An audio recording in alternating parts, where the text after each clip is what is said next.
രണ്ട് പ്രധാന ചോദ്യങ്ങൾക്കുള്ള ഉത്തരം അത് കേന്ദ്ര സർക്കാർ തന്നേ തീരൂ. രാജ്യത്തെ ഏറ്റവും വലിയ ധൈര്യശാലിയെന്ന് സ്വയം പറഞ്ഞു നടന്നിരുന്ന അമിത്ഷാ ഇപ്പോൾ പാർലമെന്റിൽ പല മുറികളിലും വന്ന് ഒളിച്ചിരിക്കുകയാണെന്ന ഞെട്ടിക്കുന്ന വെളിപ്പെടുത്തലാണ് കോൺഗ്രസ് നേതാവ് KC വേണുഗോപാൽ MP നടത്തിയിരിക്കുന്നത്.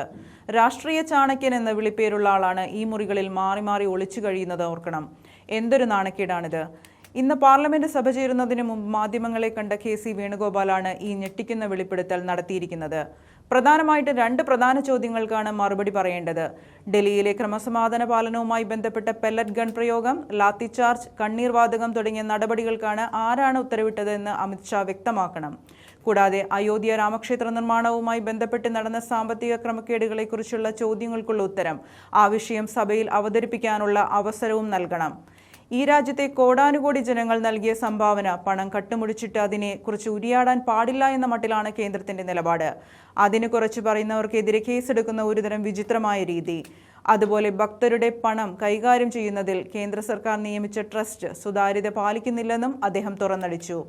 നാടകം അവസാനിപ്പിച്ച് ഈ വിഷയത്തിൽ മറുപടി പറയാൻ കേന്ദ്രം തയ്യാറാകണമെന്ന് കട്ടായം പറയുകയാണ് KC വേണുഗോപാൽ MP. കഴിഞ്ഞില്ല. FCRA ബില്ലിനെ കുറിച്ച് അദ്ദേഹം മാധ്യമങ്ങളോട് സംസാരിക്കുകയുണ്ടായി.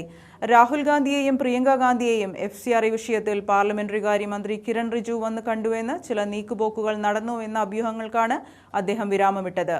FCRAയുമായി ബന്ധപ്പെട്ട് കോൺഗ്രസ് അനുകൂല നിലപാട് സ്വീകരിക്കുന്നു എന്ന വാർത്തകൾ വേണുഗോപാൽ തള്ളിക്കളഞ്ഞു. NGOകളെയും ന്യൂനപക്ഷ വിഭാഗങ്ങളെയും ലക്ഷ്യം വെക്കാനുള്ള നീക്കമായാണ് ഈ നിയമത്തെ കാണുന്നതെന്ന് അദ്ദേഹം വ്യക്തമാക്കി. വേണുഗോപാൽ സ്വീകരിച്ച നിലപാടുകളും നടത്തിയ വെളിപ്പെടുത്തലും നമുക്ക് കണ്ടു നോക്കാം. ആളുകള് വെടിവെപ്പിന് ഉത്തരവ് കൊടുത്തത് അല്ലെങ്കിൽ പറയണം ഞാൻ അറിഞ്ഞിട്ടില്ല. അത് ഇതിന് ഉത്തരവ് കൊടുത്ത ആൾക്കെതിരെ നടപടി സ്വീകരിക്കണം. ഇത് രണ്ടും പറയേണ്ട വേദി പാർലമെന്റാണ്. അദ്ദേഹം പാർലമെന്റിലെ കെട്ടിടത്തിൽ വന്നിട്ട് അവിടെ ഇവിടെയൊക്കെ ഒളിച്ചിരിക്കുകയാണ് ഇപ്പോൾ ചെയ്യുന്നത് മുറികളിൽ. മനസ്സിലാക്കിക്കൊള്ളണം. ഈ രാജ്യത്തെ ഏറ്റവും വലിയ ധൈര്യശാലിയായിട്ടുള്ള ആഭ്യന്തരമന്ത്രിയായിട്ട് അവതരിപ്പിച്ച ആള് ഈ കാര്യങ്ങൾ പാർലമെന്റിൽ വന്ന് പറയാൻ ധൈര്യം കാണിക്കാത്തത് എന്താ? ഇപ്പൊ കുറ്റബോധം കൊണ്ട് ഒളിച്ചോടുകയല്ല വേണ്ട. അദ്ദേഹം കൃത്യമായി ക്ലാരിറ്റിയോടെ എക്സ്പ്ലനേഷൻ നൽകണം. ഈ ഉത്തരവ് കൊടുത്തത് ആരാണ്? പെല്ലറ്റ് ഗൺ ഉപയോഗിക്കാനുള്ള ഉത്തരവ് കൊടുത്തത് ആരാണ്? ഈ കുട്ടികളെ ആക്രമിക്കാൻ വേണ്ടിയിട്ടുള്ള ഓർഡർ ലാത്തിച്ചാർജിനായാലും ടിയർ ഗ്യാസിനായാലും ഉത്തരവ് കൊടുത്തത് ആരാണ്? ഡൽഹി എന്ന് പറയുന്നത് അമിത്ഷായുടെ നേരിട്ട് നിയന്ത്രണത്തിലുള്ളതാണ്. കേന്ദ്രഭരണ പ്രദേശമാണ്. ആഭ്യന്തര വകുപ്പാണ് കൈകാര്യം ചെയ്യുന്നത്.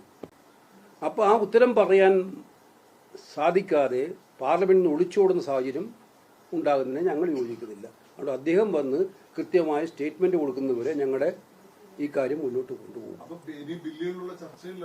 ഇല്ല, ഈ കാര്യത്തിൽ നിലപാട് വളരെ ക്ലിയർ ആണ്. രണ്ടാമത്തെ കാര്യം, ചന്ദാചോരി. ഇത്രയും ഭീകരമായിട്ടുള്ള കൊള്ള അയോധ്യയിലെ രാം മന്ദിരിന്റെ സംഭാവനയിൽ നടന്നിട്ട് നമുക്ക് നമ്മുടെ നാട്ടിൽ നിന്ന് കേരളത്തിൽ നിന്നൊക്കെ എത്ര പേര് കൊണ്ടുപോയിട്ട് അവിടെ ആ കാണിക്കിട്ടിട്ടുള്ളത്? ഈ നാട്ടിലെ വിശ്വാസികളുടെ പണമല്ലേ അത്? ദൈവത്തിന് വേണ്ടി വിശ്വാസികൾ കാണിക്കിട്ട പണം അടിച്ചു മാറ്റിയിട്ട് നിർവികാരമായി നിൽക്കുകയാണ് കേന്ദ്ര ഗവൺമെന്റ്. ഇവരെ നിയമിച്ച ട്രസ്റ്റേ ഇല്ല. അത് കേന്ദ്ര സർക്കാർ നിയമിച്ച ട്രസ്റ്റ് അല്ലേ? അതൊന്ന് ചർച്ച ചെയ്യാൻ പോലും പാർലമെന്റ് പറ്റില്ല എന്ന് പറഞ്ഞാൽ, അപ്പൊ ഈ രണ്ട് കാര്യങ്ങളിലും ഞങ്ങൾക്ക് കൃത്യമായിട്ടുള്ള ധാരണയോട് കൂടിയിട്ടാണ് ഞങ്ങൾ മുന്നോട്ട് പോകുന്നത്. എല്ലാ ദിവസവും രാവിലെ മീറ്റിംഗ് നടത്തിയിട്ട് തീരുമാനിച്ചിട്ടാണ് മുന്നോട്ട് പോകുന്നത്.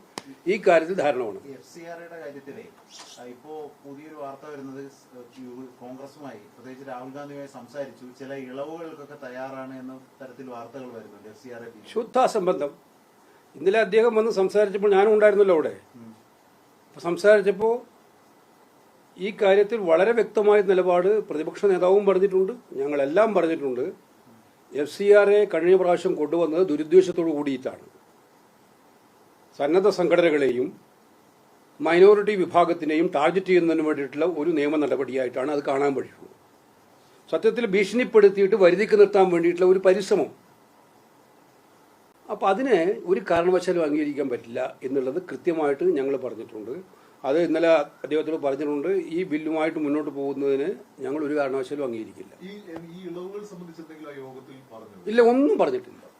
അല്ല, അദ്ദേഹം പറഞ്ഞത് അദ്ദേഹം വന്ന് പറഞ്ഞ കാര്യങ്ങൾ പിന്നെ ഒരു പാർലമെന്ററി അഫയേഴ്സ് മിനിസ്റ്റർ വന്ന് പ്രതിപക്ഷ നേതാവിനോട് സംസാരിക്കാൻ പറഞ്ഞ കാര്യങ്ങൾ. പക്ഷെ അദ്ദേഹം ഞങ്ങളോട് FCRAയുടെ കാര്യത്തിൽ അതിന്റെ ഇപ്പോൾ FCRAയിൽ നടത്തുന്ന ദുരുപയോഗത്തെക്കുറിച്ചായിരുന്നു പറഞ്ഞുകൊണ്ടിരുന്നത്. അത് കൺട്രോൾ ചെയ്യണം എന്നുള്ള രീതിയിലായിരുന്നു പറഞ്ഞത്. അത് RSSന്റെ വേർഷനാണ്. ഈ RSSന് എന്തും ചെയ്യാം. രാജ്യത്തെ ഇപ്പം കഴിഞ്ഞ ദിവസം പറഞ്ഞില്ലേ, സൈനിക സ്കൂൾ അടക്കം അവർക്ക് കൊടുത്തിരിക്കുകയാണ്. സൈനിക സ്കൂൾ നടപ്പാക്കാനുള്ള ഉത്തരവാദിത്വം RSSനെ ഏൽപ്പിച്ചിരിക്കുകയാണ്. നിങ്ങൾ റിപ്പോർട്ട് ചെയ്യുന്നവരില്ലേ, ഡൽഹി റിപ്പോർട്ട് ചെയ്യുന്നവരില്ലേ, മധ്യപ്രദേശിലും ഉത്തർപ്രദേശിലും സ്കൂളുകൾ നടപ്പിലാക്കാൻ RSSനെ ഏൽപ്പിച്ചിരിക്കുക. അവർക്ക് എന്തും ചെയ്യാം, മറ്റുള്ളവർക്കൊന്നും പാടില്ല. അവരെ നിയന്ത്രിക്കണം, നിയമം വേണം. ഇതെവിടുത്തെ ന്യായമാണ്?